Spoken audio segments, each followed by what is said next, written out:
Welcome, guys, to another episode of the All Ears podcast with me, Luke Barnatt. This podcast was invented for me to learn more about the world. I felt like as I became a good fighter, the better I got, the more I had to learn. Not the less, the more I had to learn because the world's so big out there. And it's the same when I've transferred over to business now and the real world, if you want to call it that.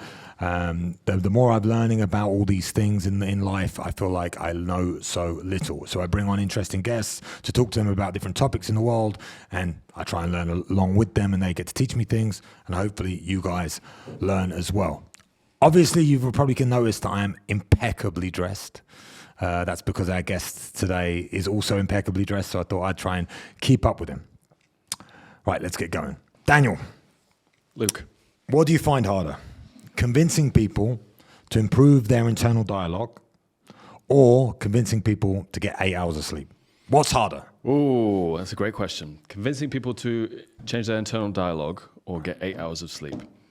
So I think the hardest thing is one of my favorite quotes is, the hardest work in the world is to think the way that you want. And most people don't think, they just have mental chatter that's going on in their head. And because we're trained from a very early age to believe what we see, and we're not trained to think and to use our mind to our advantage, as you know, as a professional fighter, right? So for me, the hardest challenge to help most people is to change the way that they think. Anyone can accept, I need to have 8 hours of sleep, but most people aren't aware of how they think influences their entire reality, right? And I imagine you experience that as a professional fighter because everything is all about mindset, right? So it's for me, the biggest challenge in coaching is rewiring someone's mindset. But when the mindset is rewired and it's more positive, like makes everything else easier. Sleeping better, having a better diet, going to the gym, and so on. So it's the root of everything. Yeah, I think that's something that people always struggle with is for me personally, I think that's when my life evolved the most, is when I understood the importance of the words that I was saying to myself. In fighting, you get that you need mental toughness, you need to be strong and resilient, especially when it comes to fighting, and you train your mind for that moment and for competition. And they talk about getting in a Zen state, right? So just before the fight, you try and, you have I had this whole routine that I would get myself into fighting shape for, and that walk when you walk into the cage. But then the rest of your life, especially as you're English as well, so as English people, we have like a self-deprecating society, if you want to call it that. So being positive and being like, I find it quite an American trait, being like, yeah, it's like, it doesn't come to us naturally. And I think if you allow that outside of fighting, for me, my real normal life, I was very much like that. I didn't have a positive internal dialogue. I found it very difficult to think a lot of myself. Now people might think I'm an arrogant prick, which it comes a little bit too. But I think it's better to be a little bit of an arrogant prick than to be self-deprecating and hate on yourself all the time. Yeah, 100%. I mean, I always think pragmatically, what type of mindset is going to serve me the best? Is it the one where I think the best of myself? Or is it the one where I don't think very much of myself, right? And if you think of it very tangibly, like to go after your goals in life and achieve what you want, what's going to serve you more? Is it thinking higher of yourself, or is it thinking like you're a piece of crap, which is going to only lower your self-esteem, right? So, but as you rightly said, our society conflates being arrogant and not being too big for your boots and all that kind of crap with positive thinking, but they're actually two different things. Yeah, I think that's something you have helped me with a lot. From our discussion, I've known Daniel 3 years maybe now, and I feel like through our discussions and our conversations, I always found that you were a guy that could draw information out of me that I would never tell anyone else. For some reason, when we sat down and had coffee, I would just tell you my whole life story. And then you would say to me, like, you'd reshape my past in a way. You would say, well, that's not a negative thing, that's a positive thing if you look at it like this. And you have a good understanding of like the lens that you look at life through. And I think that's such a powerful thing to do. And now I feel like I've gained a lot of experience from that, and I feel like I look at my life in a much more positive lens. So where do you think you get that ability from, or that skill set from, to be able to reshape the way people look at themselves? Well, everyone has that ability, right? So human beings, we have high mental faculties. There's 5 or 6 of them. So there's perception, reason, intuition, your will, and your memory, or 5 of them. But we rarely use them. We're never taught how to use them, right? So for example, you can use your memory to think about the past, or you can use your memory as a form of visualization to think about a future event and remember it over and over and over again. So for example, maybe you use memory as a tool to visualize yourself winning in the ring. That's a way of using your memory, but for the future. But what we do is we use memory for the past, and we only think about the past over and over. So we're not using our mental tools to the best of our ability. And so perception is one of those. Perception means that we can change the way that we look at something. So I don't think it's necessarily something that I can do. It's like something that's open to everyone, but we're just not aware of how to use it. We don't use those faculties often enough because we're not trained to. We don't think about it. My favorite quote is one from Henry Ford. He said, whether you think you can or you can't, you're right. Yeah, perfect. I mean, whether you think you can, you can't, or you're right it's so basic and distilled, but it's absolutely perfect and simple. Yeah. And true. It's even if you think you can do it and it sounds obscene to anybody else, you still have more, even if it's 0.00001% of achieving that, it's still more than saying I can't do it. That's zero, right? So it's like, I think people seeing that as arrogance, I mean, again, as the English people do, I think that's a total negative performer for us, and we cannot grow from that. I feel for me, you just said perception and memory. Memory, yeah. Yeah, so I think without knowing, now you've explained it to me, the whole reason I started this podcast is to learn little things, and I think I do that. I've done that naturally my entire life. Well, not my entire life, but during my fighting career, definitely. And something that I've done as well is I've looked at my memories and looked at them from different perspectives. So the perception that I have of my memories has always changed. And if I repeat that over and over again, so if I have a bad memory, a negative memory that's holding me back, that's stopping me from being good at something, because in my mind I believe I'm bad at this thing because when this thing happened to me, it had this knock-on effect. I mean, it takes a lot of retrospective thinking, right? But I look at that now and I change the perspective of that thing and I make it positive, and I remember that over and over and over again until that thing that happened to me becomes a positive thing and it improves the way I deal with that in the world. It's like I don't know where I learned this, to be honest, but it's something that I've really looked at the bad pain points in my life, the moments that have really sent me down bad paths, and I thought, why did I do that? Why did I make that bad decision? And I've tried to change the perception and the reality of that thing that happened to me, because what I have realized is it does not matter if I am lying to myself about the past, because all that matters is my future. The past has already happened and it's past me. The future me wants to become the best version of myself. To do that, I need to control my past, you know, and some people think that's lying or deception or whatever it is. I don't give a shit. Memories are subjective anyway. So there's a lot of research to demonstrate that a lot of our memories are false, so that they're made up. So if we think that a lot of our memories are false and they're not based in reality, then why don't we change them? You know, we've got the ability to do it, but we often think that we don't. Or we often give we think our memories are like objective fact or objective reality when they're not, and when they're tangible and moldable. Why not use them to your own advantage, right? Well, I've physiologically proved this point, because I knew you were going to bring this up. And I have set in this studio a fact that you guys believe because of perception that is not true. I look exquisitely dressed, but really, I'm wearing shorts. So from the top end of the podcast, I look like the man, but underneath, I got shorts on because I knew Daniel would be wearing a suit. Daniel looks good underneath. He's got the proper stuff on, but I couldn't bother to get all dressed up to work at a podcast studio. So yeah, so you never know what's going on. You never know reality. It's all down to perception, the way things are seen, what you think of things. And again, what I believe and what Daniel believes, and I know that, is our life comes down to how our mind perceives things that happen to us. So you are in control of your mind. If you're not in control of your mind, you're not in control of anything. And you're just having emotional reactions to things that happen to you, right? Well, when these things that happen, what people are really saying is that I'm reacting in a way that I've been conditioned to react. And I'm not choosing to think. I'm not taking, we all do it because we're all human, right? So we're going to react and get triggered by certain situations, but as you quite rightly said, the way that you rise above them is taking a moment to think, how can I actually respond to this situation? How can I choose to view it for my benefit? But what happens is we're not in the habit of taking a moment to think, okay, how can I choose to view this situation? How can I take the attitude towards it that's going to benefit me most? Because at the end of the day, you can have a life that you really enjoy, or you can have a life that you really don't enjoy. And it's 99% of it is based on the fact that how you choose to perceive your situation. The tool that I use, or I like to talk about mechanisms. I like that word. I've started using it a bit more. But I like to use mechanisms, things that you can put in place in reality to because there's, especially with the content that's being put out there, I feel like there's all this positive content that's out there, but there's no actual tangible things that you can do. So that was what you just said was great. The way you perceive things in your life and how you react to them, all great. Does it serve me? does it serve you? So what I like to do as a tangible action or a mechanism in my mind is we all believe and we all understand, or it's common knowledge, that you can see someone else's perception of or someone else's problems. This is why we had, like, in fighting, you have a corner. And I think I've got my hands up and I'm winning the fight, and my corner will be saying, hands up, watch the right hand, whatever it's going to be. You get advice from a third party perspective. And it's very easy. When you look at a relationship, you think, why is this girl with this guy? Or why is this guy with this girl? It's very easy to, and people come to you with your problems. And it's very easy for you to go, this is wrong, this is wrong, this is wrong, this is wrong, do this. But your own problems are very hard to solve, right? Because you have all the other issues.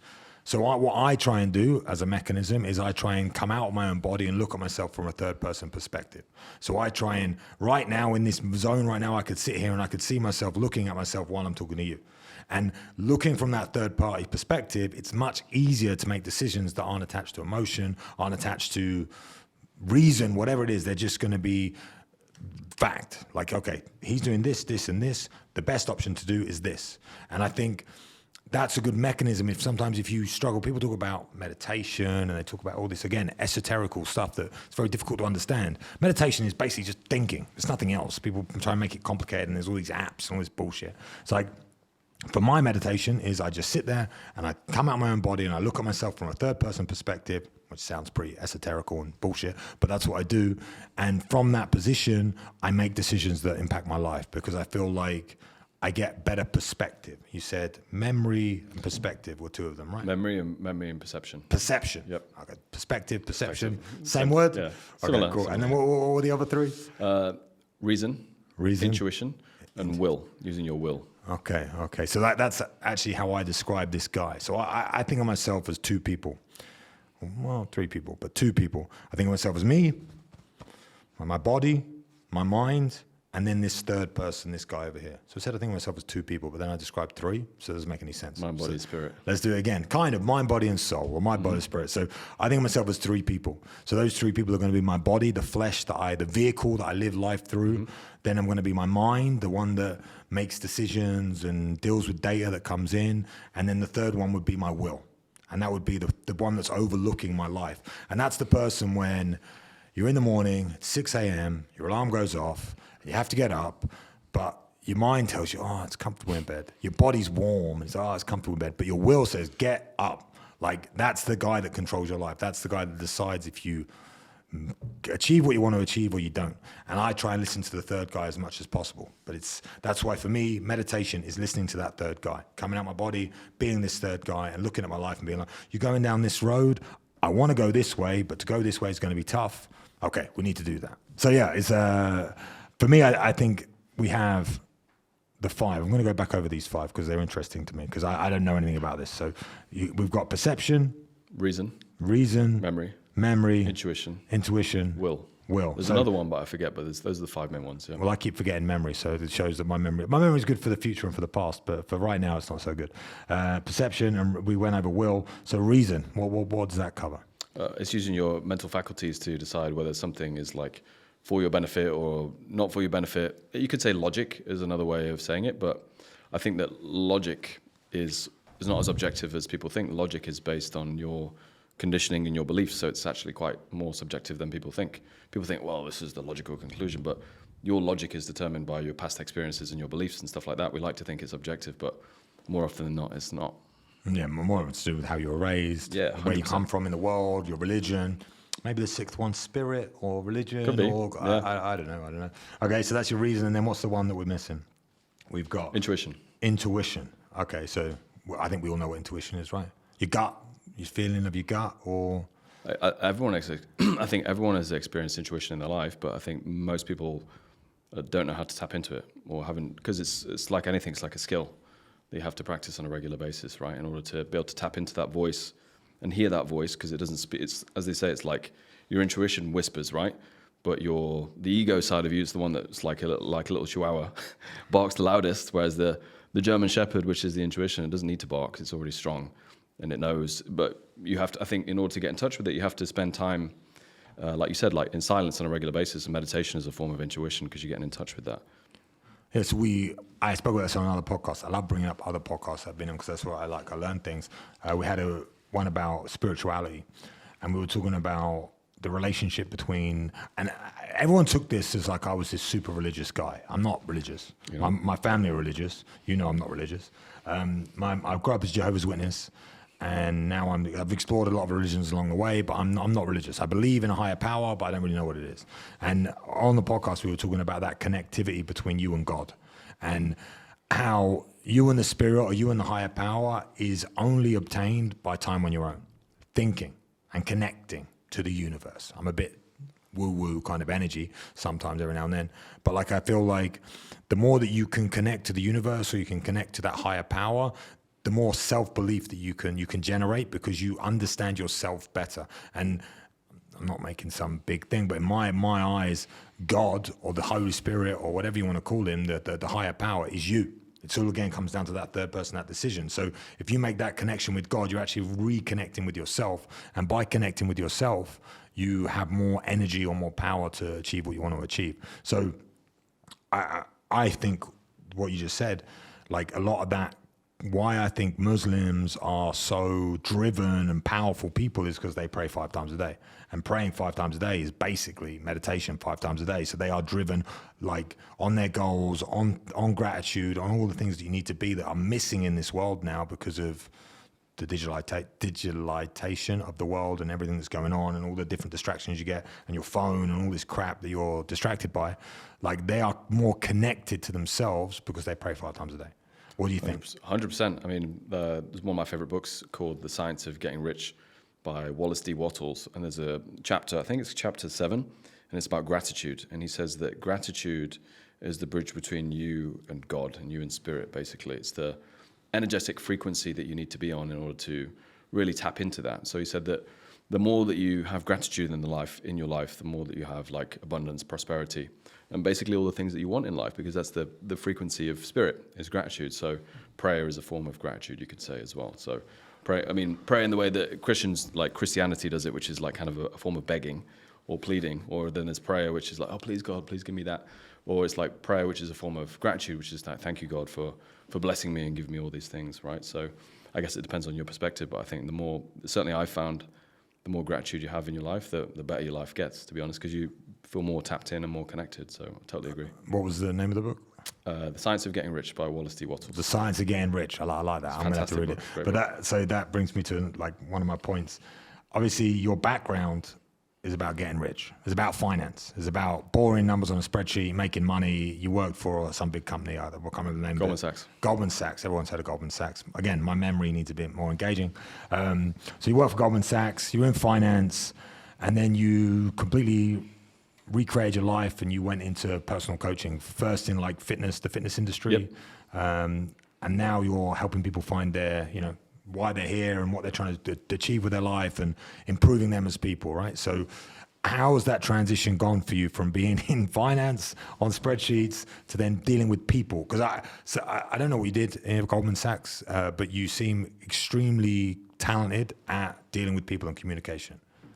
Well, when you speak to people all day, every day, you have to get good at communication, because for my coaching business, I have to speak to people, right? So basically it's a form of practicing speaking to people every single day. So I speak to people all the time and they're like, oh, I want to improve my social skills. Or how often are you actually getting out to speak to people? The reason why you don't have very good social skills is because you don't practice it on a regular basis. So I think it's like anything. It's like if you practice it on a regular basis and you're consistent with it, you're going to get good at speaking to people. I also think that, off on a little tangent, but getting good with people is about being interested in other people, like being genuinely interested in other people, right? And so when you speak to someone, when they genuinely want to listen to what you got to say, when they care about what you've got to say. That's where I've struggled in the past. I've asked questions that have been like, I don't really give a shit about this, but I'll ask anyway to try and be nice, and they always see through it. Never matters. Always. Yeah. Everyone knows. Like subconsciously, they know they might not be able to articulate what's going on, but they know what's going on. They can pick it up. Just not on this podcast. I just mean in general. No, 100%. Yeah. So if you speak to someone who's distant and they're not quite there, even though they might not be on the phone, they're there, but they're not there, right? You always know. And so I think that when you take a genuine interest and you care about speaking to people, then it's easy to develop your social skills. But I find that people who don't have very good social skills, they have all these negative beliefs. I don't like being around people. I hate people. I was like, how's that working out for you? Not very good, right? So for me, I've always enjoyed speaking to people. Always found it easy.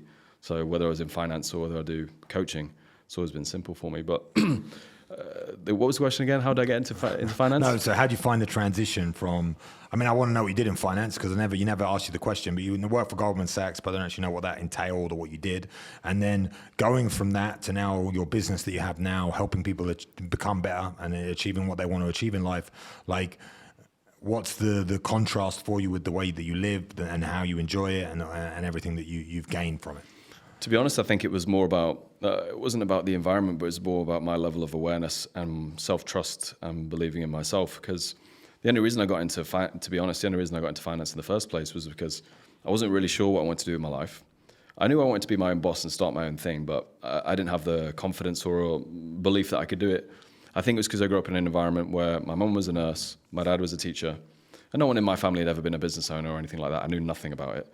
So for me, the jump at that time to make that jump or that leap into something which I knew nothing about and I was never surrounded by, it was almost as if I couldn't even conceive it.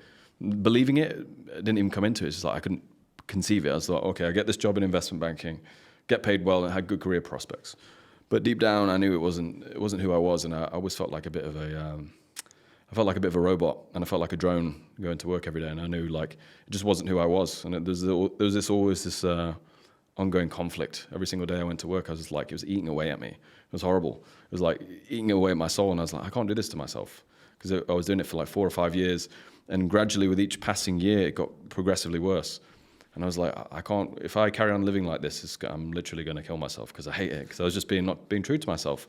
And for me, an important value is being true to myself and like going after what I want in life. So I decided at one point, I'm like, you're either going to do something about this or you're not. So I saved up some money and I decided like, I'm just going to quit this. So I did it within a couple of months. I saved up enough money. I think I had like 10,000, 15,000 pounds, something like that. Not a lot of money, to be honest, in the grand scheme of things. I just quit my job. I left it. I didn't have a plan, to be honest with you. I just wanted to start my own business. So I left, and then it took me about a year from that point. I mean, I did a few bits and bobs in between, but once I really committed to coaching, it took me about a year to make my first money online. And in between that time, I just saw my savings going gradually down and down and down and down. And then I was just doubting myself and thinking, can I really make money online? Can I really do this? Can I really be my own boss?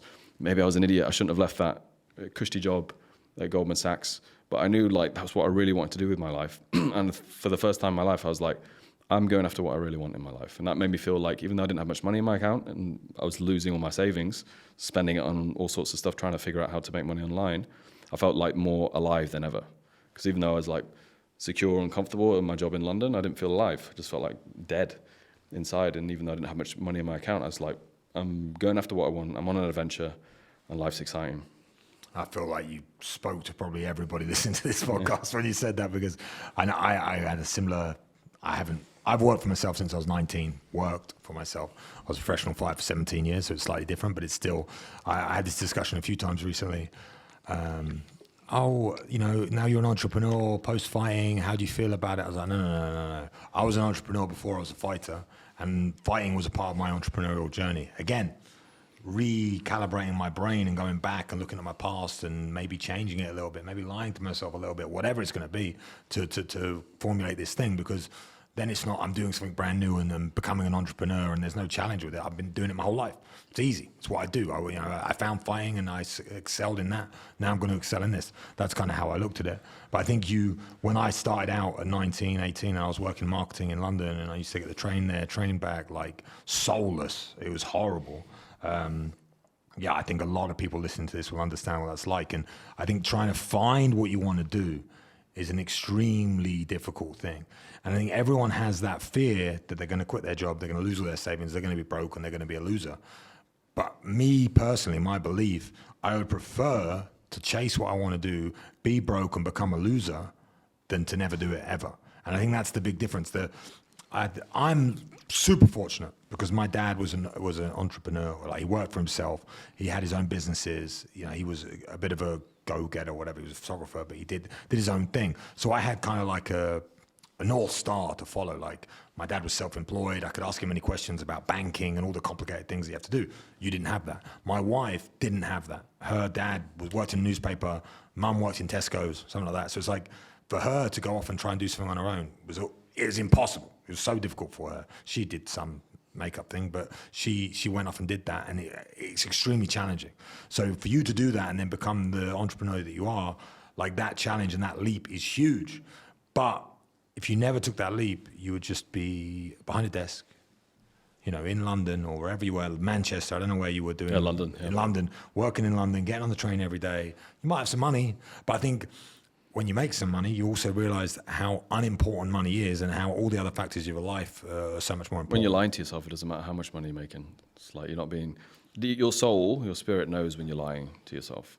And it's just like you can't hide from yourself. You know when you're lying to yourself, and it's the worst feeling in the world, to be honest, because you're doing it every single day, and you know you're doing it, and you can see yourself doing it, but you're too scared to cut the cord because of all these fears that you've got and living in a lack mentality where you think you're not what you're really saying is when you're doing that, I don't believe in myself enough. I'm not betting on myself enough. But if you don't have the courage in you, who? I think that's that there is like, if you don't believe in yourself enough to take the leap to do something that you want to do with your life, then no one else is going to believe in you. Like I had a separate journey, and I obviously did the same, very similar thing. I gave up that marketing job that I was just talking about to sleep on the floor to become a fighter. And for 2-3 years when I was sleeping on the floor, I was a loser. People thought I was insane. Like they were like, what are you doing? You had a cushy job in London, marketing. That's what my friend said as well. You know, you haven't got anything lined up. What are you doing? I mean, I was chasing a passion. So I went to fighting, and that was my passion. You were a bit crazy, like you're going off and not knowing what you were going to do with your life, but you worked it out. But I feel like I always said, like, I prefer to be a broke guitarist, like with the dream of becoming a rock star, and actually on the street busking to try and become a rock star than working a job. Like, I think if you have that vision and you know what you want to do, that is what you should do with your life, because that's so rare. For me now, the more I live and the more people that I meet, it's so rare to meet people that really know what they want to do with their lives. They're like me, fighting, boom, I want it, I'm going to go after it, all in. Like I said, quit my job, slept on the floor for a couple of years and became a fighter. And I think it is inevitable that you are going to get that thing. That's what I'm trying to get to the point. Like if you really, truly believe in yourself and you have the backing and you truly believe in yourself and you work as hard as you can physically work, it is impossible to fail. You're told that you'll fail. You're told it'll be tough. You're told that you have no money, but money doesn't mean anything. Sleep on the floor, work as hard as you can. Just go for it, and eventually, however long it takes, you will achieve what you want to achieve, which is what you did. And it, like you said, it took you a year to even make it your first bit of money and see your savings go down. Your friends telling you you're an idiot, you should have what do you think made you have the resilience or the mentality to do that? Great question. So, a couple of things. First of all, you said most people don't know what they want to do with their lives, right? And I think it's such a good point, because I remember in my 20s, I didn't spend hardly any time thinking about what I really wanted from life, because you know what, I don't think that I had the belief or the ability to even conceive that I could do whatever I wanted with my life, that I had the mental faculties and I had the ability, which anyone does, to go after what I really wanted in life. I don't really recall in my early 20s ever sitting down and thinking, what would I really love to do? How would I really love my life to be? I do that all the time now. Like, what would I love to do? And I know that I could do it because I've done it before. But when you've not done anything like that, and it's a big leap of faith, it's like, and you get all this, the inner critic comes in and says, who are you? What do you think you're, blah, blah, blah. Right? So I think that's the first thing, is like having clarity and actually sitting down. I remember just like being so busy in my day-to-day life, which 99% of people probably watching this are. It's like kids, like mortgage, work, commute. I haven't got any time to think for myself. But if you don't carve the time out to think for yourself and think critically about what I really want, you'll spend half your life thinking, I don't really know what I want. But the reality is you haven't really sat down and thought about it, right? So I think that anyone, if they actually sit down and think what it is they really want, they can have that clarity. But you can't have the courage of conviction if you don't have the clarity. I think when you have that clarity, it's like, I know what I want. And it's much, even though it's not easy to summon the courage to go after what you really want, it's much easier when you have something to go after, because you're like, okay, I'm going to go after that. I might not know how to get it, but I know that's the thing that I want. And I think that people don't have the courage, summon the courage, because they don't have the clarity of what it is that they really want. And for me, what kept me going was that my dream was to live on a laptop and travel around the world. That was my dream. I was like, I cannot go back. Like, looking back, that was like a bit of a lack mentality, to be honest. The more positive way to look at it would be, I'm creating this dream life for myself, and that's going to keep me going. And to be honest, that's an infinite form of energy and motivation. It's always going to keep you inspired. But my motivator at the time, because I didn't know any better, I'm fucking not going back to working in a bank to getting on the train every day. And that kept me going for long enough to maintain the momentum, because I really hated the idea of being told what to do by someone I didn't like or didn't respect, or being in a job I didn't like. To be honest, my colleagues were really nice and everything was fine. That's like the worst, most dangerous place to be in, where everything's just comfortable and it's okay. So yeah, I think you touched on a really important point. I think a lot of people need to utilize negativity to get to positivity. So your negativity was, I don't want to go back to working in a bank. I don't want to do that. That's a negative. Going away from pain. Yeah, you're running from something. Negative. But I think that's almost like the rocket fuel that gets you then to the point where you can convert to being positive. I'll try and talk about this in a financial way. It's so easy to say money doesn't matter when you've got money, because you don't have bills coming in, you don't have people saying it. So it's like when you say having a scarcity mindset, so you don't have a scarcity mindset, you should take risks, blah, blah, blah. It's easy to say that when you've got a little bit. Absolutely. When you have nothing, you need that negative mindset of, I don't want to be broke for the rest of my life to make some money. Then once you get to have a little bit in the bank, whatever it's going to be, you need to then switch your mindset to an abundance mindset. There's money everywhere. I'm going to go after it. Rather than thinking when you're broke and sitting there like, oh, these people told me to have an abundance mindset and there's money everywhere. Cool. Get past the first step of the ladder first and work your ass off. That's the difference. You said, people say they don't have time to carve out. Bullshit. Absolute bullshit. Look at your phone. Look how much time you spend on Instagram. Look how much time you spend on Facebook. Look how much time you spend on YouTube watching us, because we're amazing. And really think about, do I spend 10 minutes a day, 20 minutes a day thinking about myself? Or do I put my headphones in, go on the train for 45 minutes? What are you doing for 45 minutes on the train, listening to some podcast or listening to some music? Just have no music on, have a notepad out and write out what you want to do with your life. There's time everywhere. When you really realize, people always say life is short and there's no time. I think life is long and there's loads of time. And again, that change of perspective gives you more freedom. And I have found the more successful I've become in my life in lots of different facets has been by carving out more time for myself to sit there and do nothing. And that's when I think about strategy and think about where my life is going and think about what I can do with my life and my purpose and why I'm here. And most of the time, it always comes down to family and trying to make connections and friendships and all that sort of stuff. And it comes down to none of the material bullshit that you get fed. And then understanding, I made a video on this, a YouTube video about like everything is marketing and you are sold everything. Understanding, what do you actually want?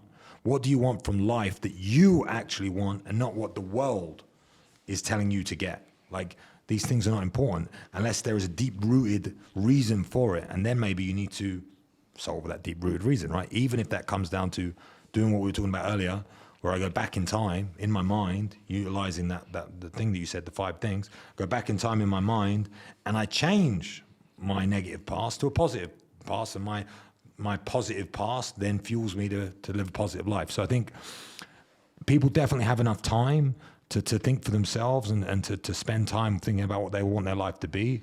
They just never thought of it, because the whole system is built against us.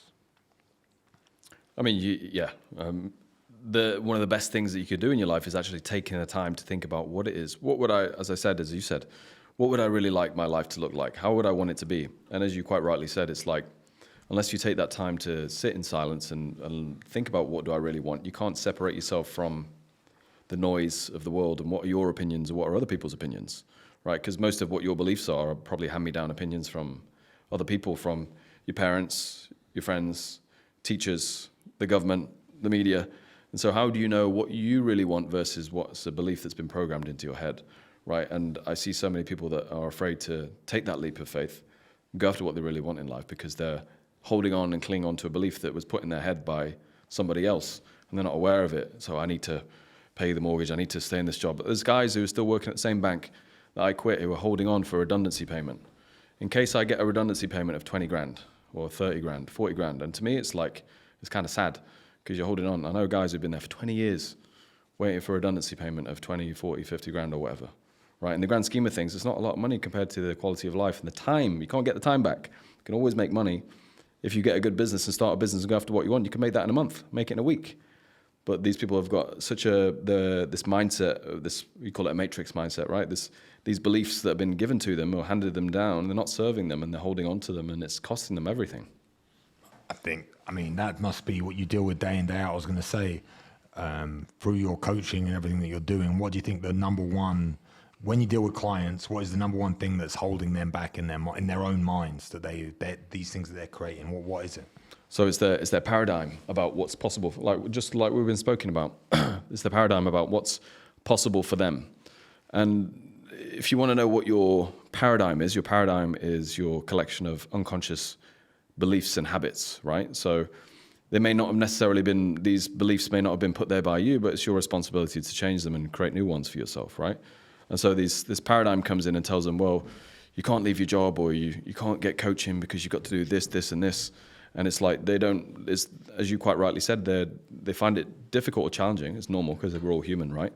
To separate what that paradigm is, these negative beliefs that don't serve them, versus who they are and what they really want. And so I think the more that you can get in tune with you and understand what you really want, then it's much easier to go after what you want in life. But I think it's very difficult, though, unless you have people in your life, or you have a coach or a mentor or something like that. As you quite rightly said, the third person who can hold up a mirror to you, it's very difficult to be objective with yourself. So I found I've got coaches in my life, had coaches, had mentors, as have you, had you in fighting. And I've benefited from it immensely, because it holds up a mirror to you and says, look, this is how you're thinking. This is where it's holding you back. And this is where you need to change your mentality or your perspective. And I think if you don't have that in life, unless you're an extremely perceptive individual, someone like Andrew Tate, for example, who's extremely introspective and perceptive, is very, very challenging. So I think that everyone can benefit from having a corner man in their life. I think the reason he's like that, and the reason I'm like that, and the reason I think most people aren't, is because when you have 50 plus professional fights, the first fight you ever have, you make loads of mistakes, like everyone. You crap when you start. And those loads of mistakes that you make, you watch back on video and you think, oh. It's like when you make a video, or you do your first podcast, cringe. You cringe. It's horrible. When you watch your first YouTube video, horrible. First interview, I remember the first time I got interviewed, and I'm like, I still remember. Actually, thinking about it, I still remember the first time I walked into a cage. It was in Southend-on-Sea, my first amateur bout, and I walked in, and I remember now, because when I watched it back, the camera angle of me, I stood still, and just, I remember I had a mouthpiece in, and I just remember it, because I looked gormless, like a retard, and I was like, who is this idiot? And you see yourself, from a third person, from watching that fight back, and you see all the mistakes that you make. Even the walkout, even that I talk about there, standing there looking like an idiot. It's an entertainment, right? You've got to entertain. You can't just stand there and look like an idiot. You're on TV, in a way. And then when you watch the fight, your left hand's down, you swing like this, whatever it's going to be. But you improve. So you look at that video and you think, how do I make this better? Okay, so now I need to keep this hand up, I need to make this footwork, I need to improve this, takedown defense, whatever it is. You analyze and you improve. And you do that again, refine, again, and that's how you reach mastery, right? The idea of being a black belt or getting good at mixed martial arts is you refine the same tools over and over again. Boxing's so simple, there's only 8 punches. Maybe there's more, but in my head there's only 8, there's probably more. But you have to refine those over and over and over and over again. But no one really does, unless you go through fighting, you said about Tate, then you have to apply that mindset to life and look at things that have gone wrong in your life and thought, why did that go wrong? You don't have it videoed so you can watch it. That's the difference. So it's like you can't sit there and think, watch it back and be like, oh, I really messed up. When I spoke to that girl, why did she walk off? Well, maybe because I approached her aggressively, or I said the wrong thing, or I was insulting, or whatever it is. That's exactly what I would do, because I'm aggressive and insulting. That's pretty much my whole demeanor. But it's like understanding the mistakes that you make and then analyzing those mistakes and then improving those mistakes. It's basic, right? It's simple, but most people don't even take that time to analyze. And that's the difference between a good fighter and a bad fighter. But they always talk about, when you're going to have an opponent, what do? You watch the fight tape. When you watch the guy, how many times did you watch him? What does he do? How does he step? How does he move? So you look at your opponent over and over again, and you analyze him. And when you're analyzing your opponent, you're trying to pick holes and work out what's bad about him, then you're going to capitalize on those mistakes. So that's, John Jones is the perfect example. He watches loads and loads of fight tape. So that's how he become elite. And then he writes down all the ways he can beat that person, and he repeats them over and over and over again. Again, you take that to life, and if you're going to go after a job or go after a girl or go whatever, if you envision it and you understand what to do and you take the steps, and then it fails, sweet. Now I know I did that wrong, I did this wrong, and you can improve. But I think people don't take the time to analyze their life. They just live it. There's that famous quote, my memory's not as good as yours, so I'm not good with the quotes. But it's, you shouldn't work in your business, you should work on your business. I've got no idea who said it. I don't know where it's from, but I've been told it a million times. And I always say, you know, you shouldn't just live your life. You should think about where your life is going. So if you're like, it's the same thing, but just looking at it from a lifetime perspective. Like, people don't, the success in business comes from working on your business, not in your business, and looking at the direction of it and strategy and all these sort of things, that third person perspective. You should have the same for life, right? If you look at yourself and think, if I go down this road, this is going to happen. Okay, I don't want to do that. I do X, Y, and Z. So I think most people struggle with that. So how do you, I've been speaking for way too long, but how do you get them to change that mindset in them so they come to you and they're like, shit, this is wrong, this is wrong, this is wrong, and they're looking at everything badly and they're not analyzing and they're not doing these things. What are the steps they have to take like early on? So I always love to study professional athletes and the way that professional athletes play, behave and train and everything. And you know, obviously you can relate to this, but the way that professional athletes approach their training with the dedication and discipline and everything, I think we can all learn to apply that in our own lives, right? Because if we want to play life at a high level, we want to learn to apply and incorporate the same sort of strategies. So one of my favorite examples is like, I think about Michael Phelps. So Michael Phelps, there's an example, I think back in the early days when he started training, he was training 6 days a week and training Monday to Saturday, and then he would get in the pool on Monday, back again on Monday, and it would take him like a couple of days to get back into it. And so what Michael Phelps decided to do was he decided to go into the pool Monday to Sunday, so 7 days a week he was training. And then when he got back in the pool on Monday, the day after, he didn't lose any momentum, whereas all of his competitors, they were doing it like 6 days a week, right? And we all know Michael Phelps. I don't know how many medals he won at the Olympics, but I think he's the most successful athlete of all time. And so my mentality is when I teach my clients, it's like, are you doing this stuff like 1 hour a day, or are you doing it 24 hours a day? Not as in effort, but are you thinking like that person, thinking like the individual that you want to be? Because it never switches off. So I'm a big believer in, you and I have spoken about this privately, but I'm a big believer in rewiring your mindset, like as much as you can. So one of the things that I get my clients to do is like, what are the beliefs that you have? So the results in your life, if you want to look at what your beliefs are, all you have to do is look at your results, right? So if you earn a certain amount of income, that's based on the beliefs that you have around how much money you're worth or you deserve or how you view business. If you want to look at your beliefs around fitness, or you have to, if you look at your results, then that tells you your beliefs, whether you think you're lazy, you're not very consistent, or you are consistent, you're disciplined, etc. So your results will tell you your beliefs. And so if you want different results, you have to create new beliefs in your mind. And I always think about how can we rewire them as quickly as possible and saturate the mind with this idea that I am this person, even though I might not see the results to see it. And so one of your examples from fighting is I have, I have limitless cardio. I have incredible cardio. I have endless energy. There we go. And so you were known for having some of the best cardio, right? And did you listen to that on a regular basis? I would say it to myself every day. I would listen to it every day. And then it would come to me, that phrase, I have endless energy, would come to me when I start to get tired. Another thing that I would say is the tighter I get, the more dangerous I become. That was another thing that I used to say, which is definitely true because I'm very, very controlled. And then the more tired I get, a bit more sloppy. But it's true because you think it's true, right? Yeah, and then, exactly. As it becomes more dangerous. You're teaching your nervous system how to behave, right? That's basically what you're doing.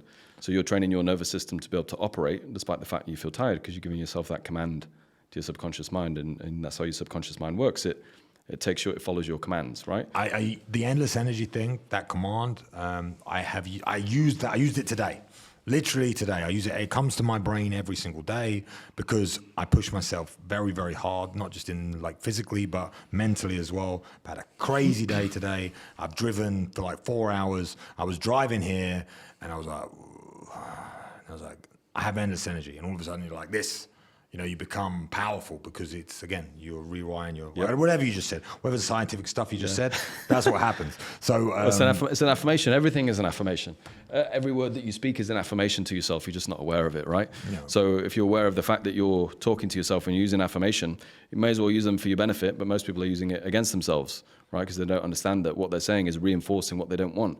most people are giving attention to what they don't want. Oh, I never have any money, or I'm always broke. Well, guess what? That's an affirmation for your life. You're perpetuating that situation because of the way that you speak to yourself. It's an affirmation, right? So we may as well create the things that we want in our lives by affirming what we do want. So I'm a big believer in just affirming what you do want in as many modalities as possible. So I always say to people, pick the modality that serves you best. So whether it's listening to it, whether it's writing it, whether it's speaking it out. To be honest, I do a combination of all three because I think it's the quickest way to get it into your mind. But this is the number one thing I do with my clients. The first thing is because the reason why you have the results that you have or behave the way that you do is because of your beliefs.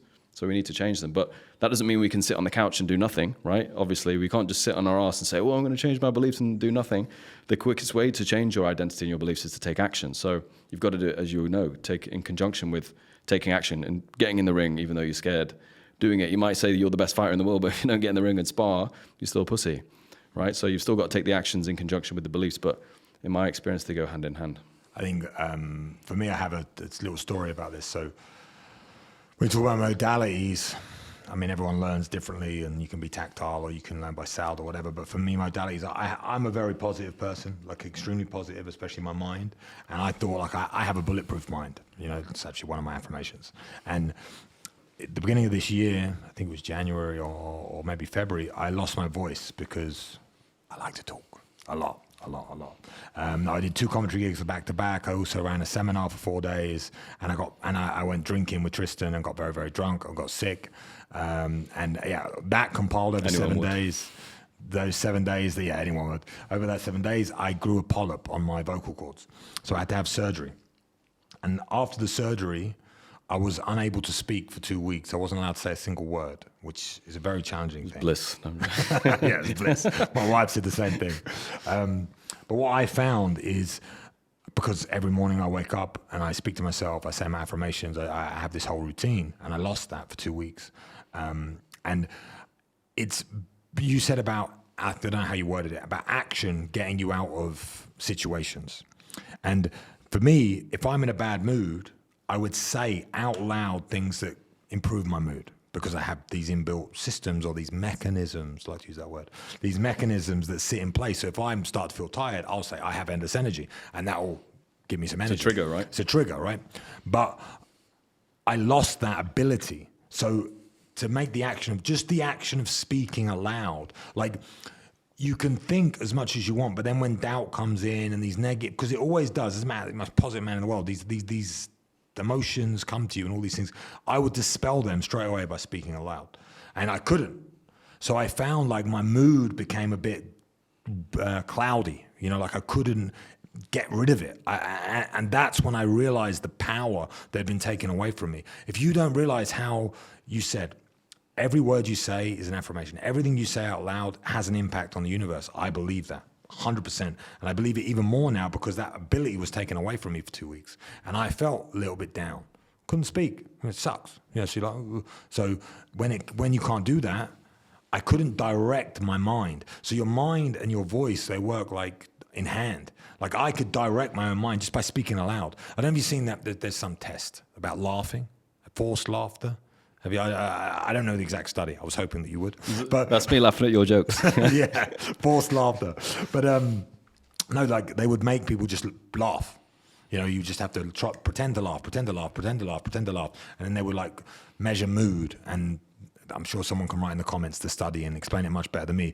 But just forcing yourself to laugh puts you in a better mood. The action of pretending to do something. So if you understand that, you understand the power of words. And the one thing I want to touch on, because you said about modalities, I believe in speaking, but I also believe in writing.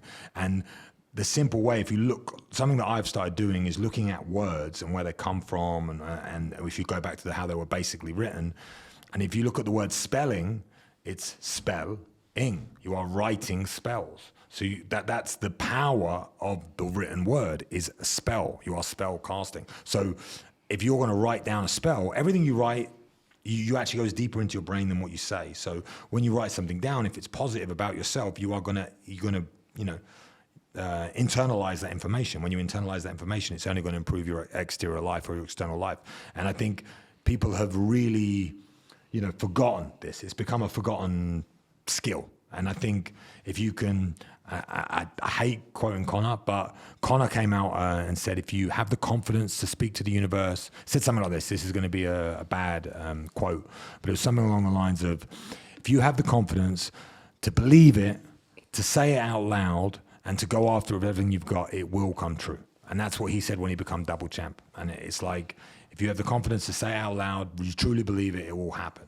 And if you first, you got to believe it. Like you said, that's the hard part for a lot of people because they have these mental blocks. Once you believe it, you need to have the confidence to say it to other people. As the Bible says it, right? Ask and you shall receive. Seek and you shall find, right? Okay, we're getting religious now. Yeah. All right. Well, but the Bible is the original metaphysical book, right? So the Bible, they wrote that, I think is it Matthew, I think? It's like thousands of years ago. It was already written out, them saying it like that. So it's like, the more I learn about the mind, the more I realize actually the Bible and a lot of other religious texts are just manuals to teach how to use the mind. But because it's written in stories and I think they wrote in those ways, in those terms, so people could understand it back then. And obviously people understand stories better than anything else. But the more you understand the mind, the more you realize the Bible talks about affirmations, how to use the mind. This is incredible. That's why I think a lot of people think reading the Bible is a religious act. Mm-hmm. But I think if you just read the Bible, it's like the first ever self-help book. Yeah. That's how I look at it. If you look at it through that lens, it absolutely is. So if you read it as a self-help book and you look at the different characters and the trials and tribulations they go through and the lessons that they learn from them, and it's just an incredible book that people have now, it gets a lot of hate from different fractions or whatever, or people think, oh, I'm not going to do that. Why would I read the Bible? Yep. A lot, especially now. And it's like, forget the religious part, forget God, forget all that stuff. Just read the book. And it's super, super, super interesting. And how it's cut down into the chapters, New Testament, Old Testament, all that sort of stuff. I was raised religious, so I had to read it. Me too, yeah. So I know a little bit about it. But anyway, I think the power of the modalities and what we speak and what we talk is super, super important. So that all comes down. Let's get more 2023. We're going in the past. Like to image, the way you look, the way you feel, your energy, the way you dress, everything. Like I know I dressed up today because of you, and I kind of made a joke out of it, but it's not a joke. I know you truly believe in like keeping up an image and being like dressing well and being well, speaking well, and everything. Like what's the emphasis behind that? So I think that changing the way your appearance is the quickest way to change your self-image and what you think of yourself, right? So everything that you possess or you have in your life emits a kind of frequency or an energy, right? So if you want to have positive things in your life, because you can only attract what you are, right? That doesn't mean you have to wear expensive suits or a Rolex or stuff like that, but I believe in those things. I believe in wearing nice clothes, wearing a nice watch and things like that, because of the way it makes me feel. Not about how to impress other people. Obviously, that's a nice side effect, right? Impressing other people is a good thing, I think, because your whole life is dependent on your relationships with other people, so why not impress other people? People like talk about that as if it's a bad thing to try and impress other people. I'm not looking to impress other people because I feel insecure, but it's a nice side effect, right? Why not? But primarily the reason I do it is because it increases my self-confidence, my self-esteem, my self-worth, and how I feel about myself. So why not? And people would say, oh, that's a bit... people might sit there and say, oh, that's insecure or that's shallow. But I mean, the way that I see it is like you want to take every advantage that you can get in life. And notice the only people who say those things are actually super insecure themselves and don't look the way that they want, don't dress the way that they want. And these are the same people who say going to the gym is vain, dressing properly is vain. In my experience, in my opinion, everything that you can do to make yourself feel good about you is only going to increase your attractive magnet, so to speak, your energy, your frequency. And so the better you feel about you, the better your life is going to be. It's very, very simple, right? So me personally, I identified early on that I feel good when I dress like this because I like to dress like this. It's very simple. I like it. I enjoy it. So why not make myself feel good? And so when I dress like this, I like the way I look. I feel good. I feel confident. And so for me, it's just a big part benefit, and it's a part of my self-image. I think energy, high frequency, the words that you use there for me are super important. I wanted to take that a step further when you talk about the way you dress. I believe all the same things. I also believe dressing casual. Like when I dress casual, I still try and look good. I'm not like that, just like shit. But I think the more effort and energy, and that's why most people, this is why I believe most people shit on it, is because they can't be asked. Yes. They're lazy. It requires effort. It requires effort. It requires so much effort to be fashionable, style, custom suits. Time. It requires time and effort. But the more energy and effort you put into the way you look, the more you project out to the world. So I think it's abundance. Yeah, the abundance of what do we say? Like the 1x energy that you put into something gets 10x out, right? So if you're, as you said, if your life, which you believe it or not, if you want to agree with it or not, your life is dependent on how other people view you. That is it. Your life, the path you're going to take is dependent on how the rest of the world, what they think of you, right? So why not give yourself the best chance and project the best image to get the best out of the world? Because that is what you are going to be judged on, unless you're Elon Musk or Mark Zuckerberg, and even they're still judged. But they've surpassed that. But if you're down here on the tree, you need that help. You can't change your genetics or who your parents are or where you were born, but at least you can control that.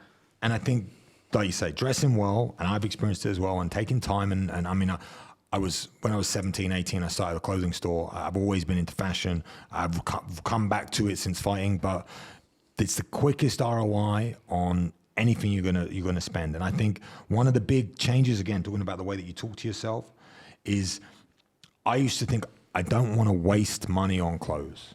I don't want to spend money on clothes. Now I look at it as I'm investing money in myself. That is a very small change. Absolutely. But when I invest in a suit, I am getting 10x back from what I put into it. But if you don't look at it from that frame, you just think, oh, and I'm not, again, we don't have to spend money on suits, whatever area you're from, whatever style you're into, whatever it is. If you take the time and the energy and you project it, this is what it is to me, is when I take the time and the energy to get a custom-made suit or to get something custom or specific or buy a nice pair of shoes or whatever it is that I really, really want, I then have to live up to being the man that deserves that thing when I wear it. So when I wear it and I walk around, you are going to be quite like, oh, look at this guy. Who's he think he is? Well, I think I'm this guy because of X, Y, and Z, because I have to uphold that image. You know, you can't, like I said, have a Rolex, have a custom suit and be a bum. It's not possible. So you have to keep that level. So I think it's a physical manifestation of your mental mind. You said the body, the same with the body, like is a physical manifestation of your mentality, right? Of your mind. That is what the body is. If you're lazy, whatever it is. So the same with the way you dress. It's a physical manifestation of your mind. So I want that to be as clean and as highly represented as possible. So I think the energy that you put into things, you're just going to get it back and back and back. And I found that. And I found that more, just want to touch on something else, you can touch on it too, with social media. Because I used to be the guy, everyone will disagree and think I'm lying, but I used to be the guy that hated it. And I would do it as like a... You're lying. I would do it as like a... I thought it was a responsibility. When I was fighting the UFC, I'd take pictures with my mates and put it online and have no thought to it, have no intention with it, have no energy, no time spent on it. And I was like... Quite a bit. It was Twitter back in the day when I was in the UFC, so I used to tweet a lot, and I actually quite enjoyed Twitter, and I'm back on it now. I wasn't for a long time, but then when Instagram came along, I would do it, but I would just do it same as everyone else. I would do it no meaning in it. I would just do it because it's the thing to do. Take pictures with my mates and upload them on Instagram. I had no direction, no thought, no nothing. And about 7 months ago, 8 months ago, maybe longer, 10 months ago, I had a chat with one of our friends, Ben, about Instagram and the utility of it, and everything that we just said about the way that you dress and the way that the world views you and it giving you opportunities and time. And it's like, Instagram is a new business card. So if your Instagram is on point and you are projecting the most value you can on Instagram and it's as real as it can be and you are actually that person and your Instagram is perfect, then you are going to attract attention because of it and it's going to bring positivity to your life. If you are downplaying it because you think you're too cool to be, you're just losing opportunities. If you're downplaying the way you dress because you think you're too cool to dress up, you're just losing opportunities. If you're not going to the gym because you think, oh, it's vain, you're just losing out on opportunities. Which is a cop-out anyway. It's a cop-out. Yeah. So that's what I'm saying. It's all a cop-out. It's all a cop-out. So for me, I think the physical manifestation of your mind is in the way you dress, the way you walk, the way you talk, how your body is, what your Instagram looks like. All these things are just manifestations of, is Instagram physical? No, it's digital, but you get what I'm saying. Like it's all down to, it's just downloading what's in here into the real world. So I think that's something that people need to get over. I don't know how they get over that. Maybe you know. Well, to what you were saying about being physically fit and dressing better, why would you not want to do that? Why would you not want to have a better life, right? All you're basically saying with that is that I don't want a better life and I don't want to be the best version of myself. So you can call it what you want. Oh, I don't have the money or blah, blah, blah excuses. You can dress, if you've got a nice physique, if you dress in a H&M t-shirt, you will look good, right? So there's so many different ways to do it. So if you're sitting here, like I did a tweet a few months ago, and it was like, I put a picture of James Bond, and I said, guys, what's stopping you from dressing like this? And I think about 8,000 people replied, and most of the men who replied on it said, I don't have enough money, I don't want to impress other people. I was like, well, good luck being a loser then, mate. You know, because it's like, that's literally your choice how to dress like that. Even when I worked in like the crappiest job, or like the start of investment banking, I didn't have a lot of money. I still dressed well every day. I didn't spend the money that I spend on, or invest, as you said it quite rightly, on clothes the way I do now. But I still made myself look nice and presentable. And going back to the example of James Bond, right? Do people like James Bond because he looks like a bum? Would they look at him the same way? Absolutely not, right? James Bond, people like James Bond, men, especially women like James Bond, men like James Bond, because he thinks very highly of himself. He's always dressed impeccably. He's got great one-liners. He's like extremely competent in all areas. He's like the ideal that every man aspires to be. And I think if a man is sitting there and looking at something like that and saying that I don't want to be like that, then they're just not being intellectually honest with themselves. I think amazing. We said it's incredible. I think the best way to take it is you're hijacking the mentality that like every person on the world is programmed. Doesn't matter how you look at it. If you want to talk about the Matrix, you want to talk about whatever, doesn't matter. But everyone is programmed from the day they are born, from every bit of information they download and they read and they see and they hear. You are programmed, and that turns out to who you're going to be. Everyone's programmed the same. The man in the suit is making money. The man on the street in a t-shirt is a bum. It doesn't matter how you look at it. So why not take advantage of that and put yourself in the best situation and dress the part? So people are going to be like, well, this guy, well, who's this guy? And that's exactly what happens. And that's what happened with me with my Instagram when I really put effort into it, the way that I dress when I put effort into it. People pay attention and they listen to you. You're the same person saying the same things, but your voice just gets louder because they think, who's this guy? I think tapping into that mentality that is pre-programmed into people is so powerful. And I think that's why dressing well is the quickest ROI you can get, because it's quite, like you said, you can shop at H&M, you can shop at Zara or whatever, buy a suit. It's not that expensive, 100 quid, you can look the part, especially if you're in shape, then it's easy, you know? So that investment is not massive. And I think the same with time. And this is maybe younger guys watching. If you're at a basic job and you want to get what do they call it when you got moved Promotion. level? Promotion. I've never been promoted, so I don't know, because I've always worked for myself. So if you're in a basic job and you want to get promoted and you want to move up the ladder and you want people to look at you differently, then just show up early, dress the part, better than everyone else. Have a nice haircut. And have a nice haircut. Put time into the way you look. Put time into your communication, the way you deal with your colleagues, like you said, and stay late. If you're the guy that turns up to the office every day an hour early and you leave an hour late every day and you dress the part, there is no way you're not going to beat everyone else, because everyone else sucks. Everyone else is waiting for the clock to come, because they're not hunting, they're not pushing. Dana White said this recently. He said, if you are 1% savage, then you are going to run over everyone else in the world right now, because everyone is so soft. I saw that video. And they don't want it. They don't want to push it. So if you're complaining about not having money, you're complaining about not being in the position in life you want to be, all you got to do is show up an hour early, leave an hour late, dress the part, get a haircut, you know, and be able to communicate with people. And there is no way you can't win. There's no way, because everyone else is waiting for the clock to finish so they can go out and have a beer. And that's not the way to live your life, and this is just an example. If you want to move up that ladder, maybe you want to go work for yourself or whatever you want to do, but you still have to have that drive to work for yourself and go off. And another thing I was told recently, I'm talking a bit of going on rants today. I don't normally do this.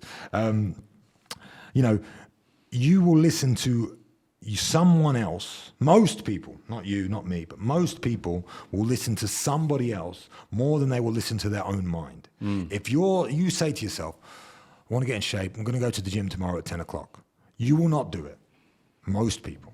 But if your boss tells you, I want you in 9 o'clock tomorrow, otherwise you're not going to get paid, you will do it. Because the ROI you think on listening to someone else is higher than listening to your own mind. And you think not going to the gym doesn't matter. Pain versus gain. There you go. And by lying to yourself and not following through on the things that you tell yourself to do is the reason that you are not achieving what you want to achieve. You don't have very high self-esteem. You don't have a high opinion of yourself because you never keep your word to yourself and don't follow through on what you say you're going to do. So every time you follow through on what you say you're going to do, and we're all human, right? But every time you follow through on what you say you're going to do, it increases your self-esteem and your self-confidence. So I think that's the easiest, best way to get ROI, quickest way to get ROI in your life is dress the part, quickest way to get confidence is to do as you fucking say. And Simple. none of it costs money. It's easy. That's the thing. It's so easy. It doesn't cost a lot of money. If you can't go to the gym, do some calisthenics. If you can't dress well, get an H&M t-shirt. I mean, all these things are so accessible. And I think that nowadays, because we live in a time of unparalleled success and abundance, because our societies have been on the up and up and up ever since World War II and before that, right? So we live in a time in human history where we've never had this much success, abundance, and everything like that. And I think that people have the luxury of complaining.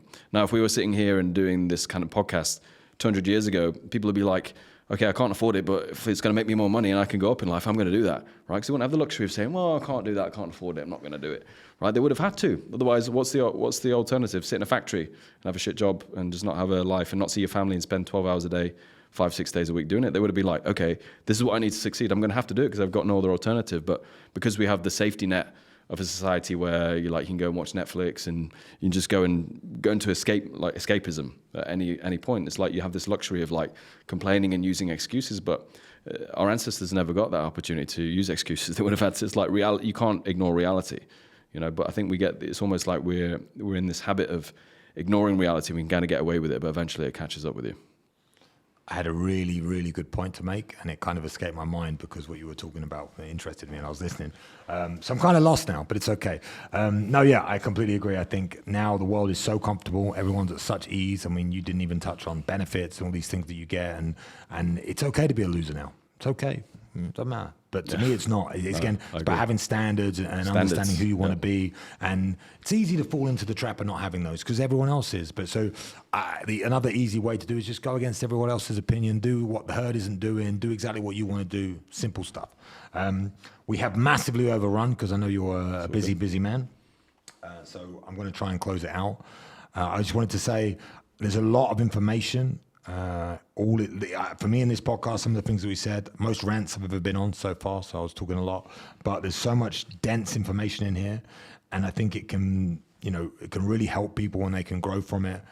Please tell everyone where they can find you, because I know you're massive on Twitter and you're always on it, and you're X, whatever it's called, and you're always Xing, tweeting. Is it still called tweeting? I call it tweeting still. Is it Xing? I think it's Xing. Okay, so you're on X and you're Xing a lot. Yeah. You're an Xer.